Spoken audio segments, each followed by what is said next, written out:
Dear Pan-European friends, it is really a great pleasure for me to participate in this conference and to learn many new things. So I am listening more, but I give also some reflection from my perspective.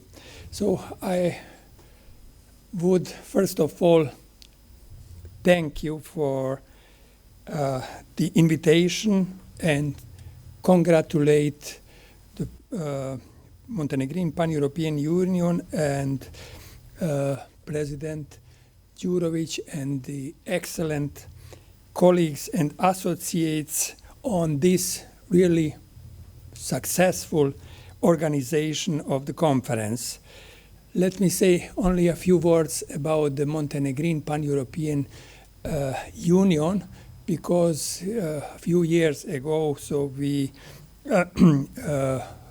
have the opportunity to have it as a member of the International Pan-European Union, and this organization proved to be one of the most successful member organizations with excellent projects and great meetings like this. You have gathered valuable and engaged membership for European integration, especially ambitious and educated young Pan-Europeans like Theodora, like Milica, like others, whom we had the opportunity and privilege to host, meet, and listen to at a series of international gatherings.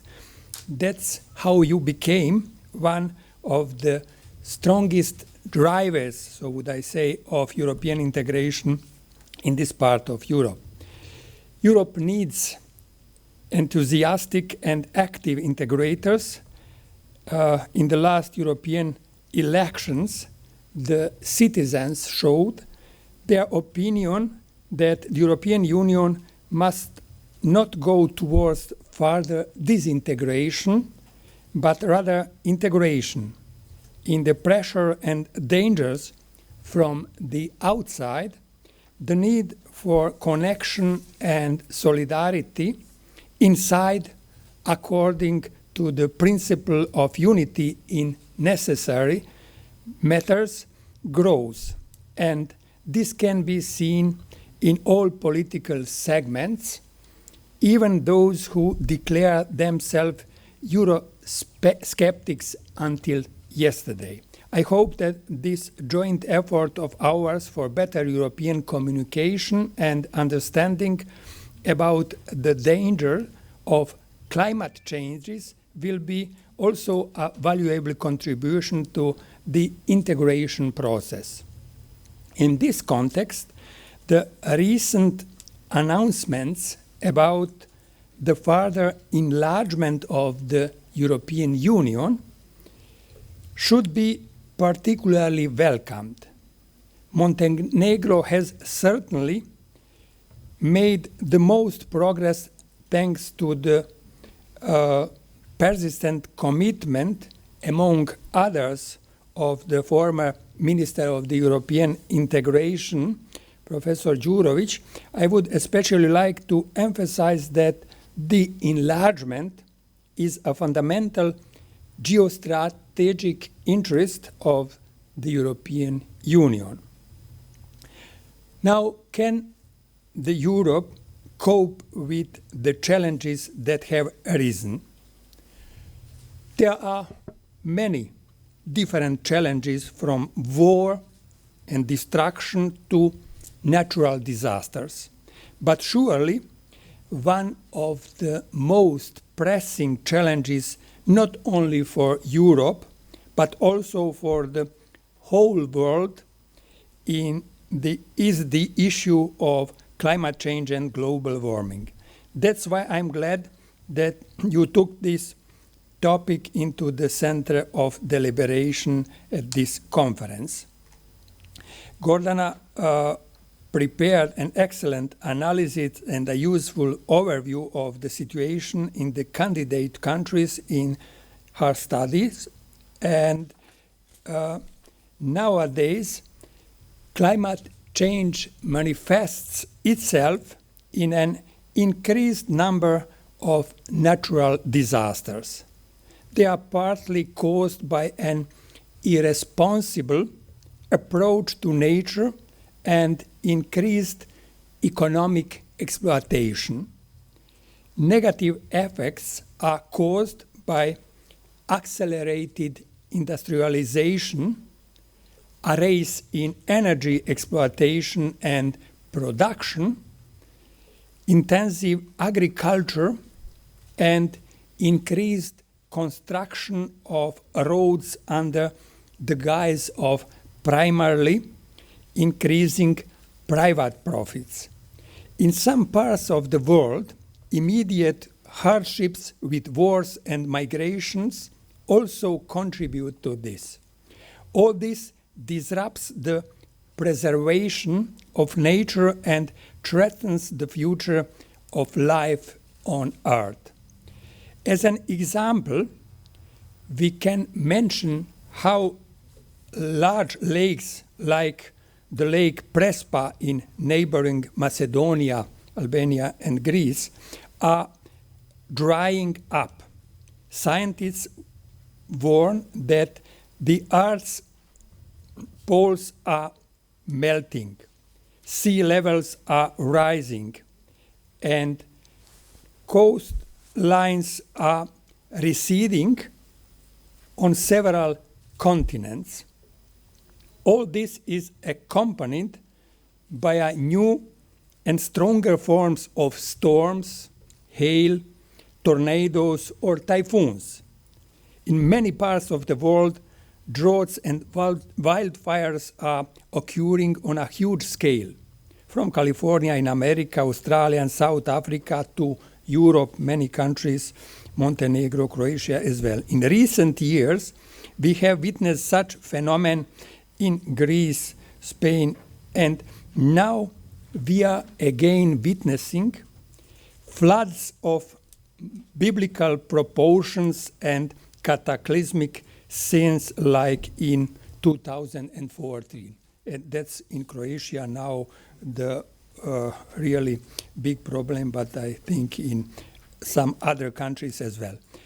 Also, more and more animal and plant species suffer and disappear from such natural disasters, and people and their settlements experience damage. It is obvious that in such a rough relationship with nature, merciless exploitation should not be left to the invisible hand of the free market, as would our economic experts recommend it from Adam Smith to quote.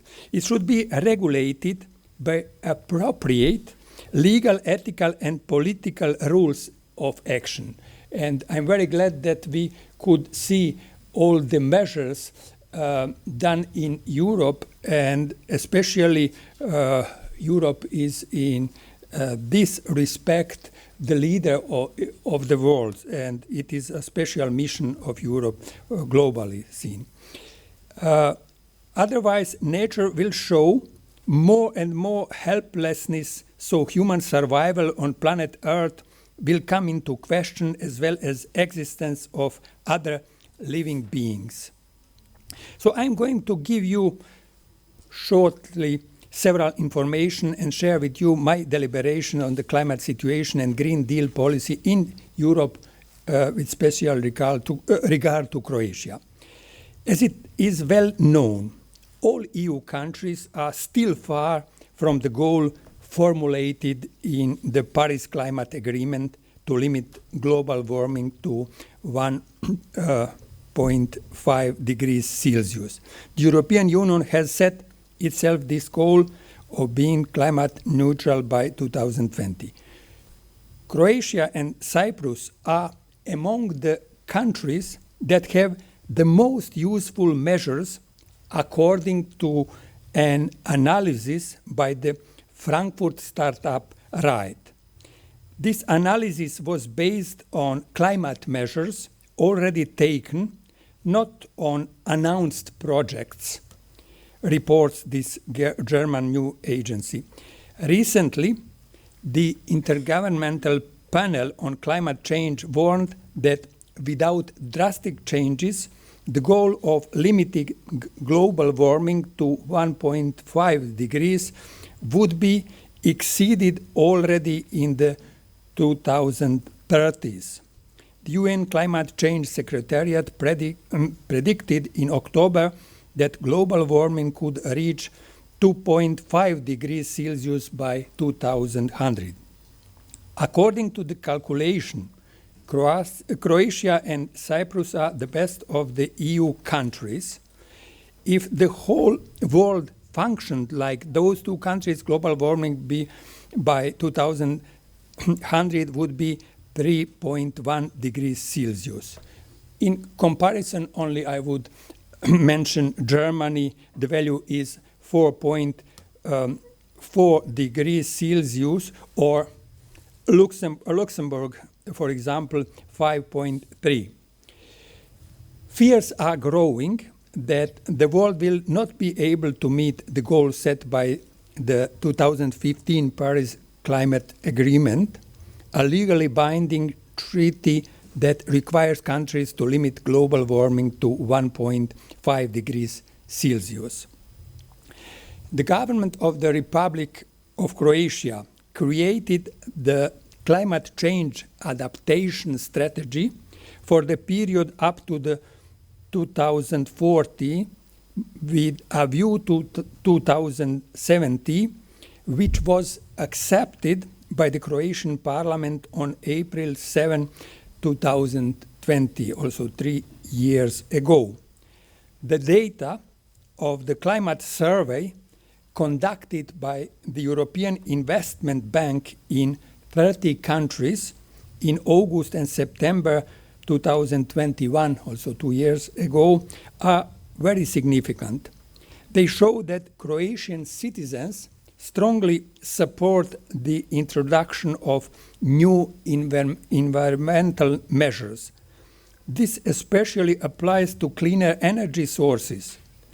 The citizens are aware of the dangers arising from global temperature rise and are ready to support immediate measures against climate change to protect against the devastating consequences of climate change. Let me cite only several data collected from the European Investment Bank survey. The majority of Croatian citizens, with 78%, support the introduction of tax on products and services on products that contribute the most to global warming. This is 9 percentage points above the EU average of 69%. With the highest percentage of 96%, they support softer measures such as increased education, and for us professors it is very important, education of young people and raising their awareness of sustainable consumption. When asked which energy source their country should rely on to combat global warming, the majority of citizens say they support renewable energy sources, 81% or 18 percentage points above the EU average of 63%. Support for renewable energy sources in Croatia is less pronounced among citizens under the age of 30 to 74% of them. Among citizens older than 64, this figure increases by 15 percentage points, 89. Support for renewable energy sources is fairly uniform across all income groups. Also, let me conclude this with few remarks on living harmony with nature. From the above, it can be deduced that the awareness of the meaning of climate applications is expanding and strengthening in Europe as well as in Croatia.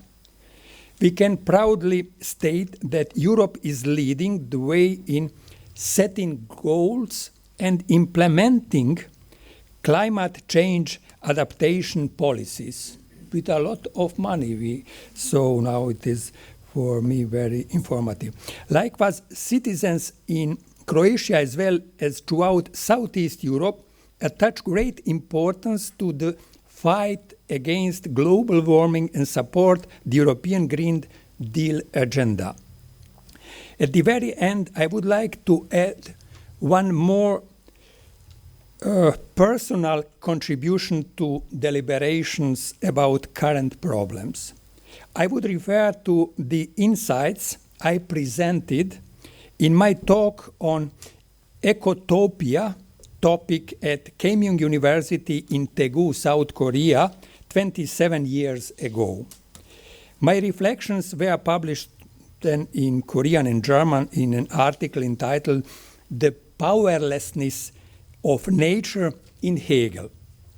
On the basis of Hegel's philosophical and cultural historical analysis, I argued that nature today shows increasing powerlessness in the face of a harsh and exploitative relationship of mankind. From the initial fear of the destructive forces of nature, such as flood, not only Noah in the Hebrew, but almost all the cultures have such examples of fear of great flooding, which is present especially in Western culture and science since Renaissance. A trend has developed towards the subjugation and eventual destruction of nature. Comparative studies show that Far Eastern cultures tended to harmonize human actions with listening to nature and to harmonize human activity with nature. That is why it is necessary to guide human civilization towards harmonious living of people with nature. Man is not only a ruler and exploiter, but also the first servant and solitary companion of nature and life as a whole. If humanity accepts the philosophy of living in harmony with nature, then it will strengthen its resilience and improve the conditions of its own living in the world. Thank you for your attention.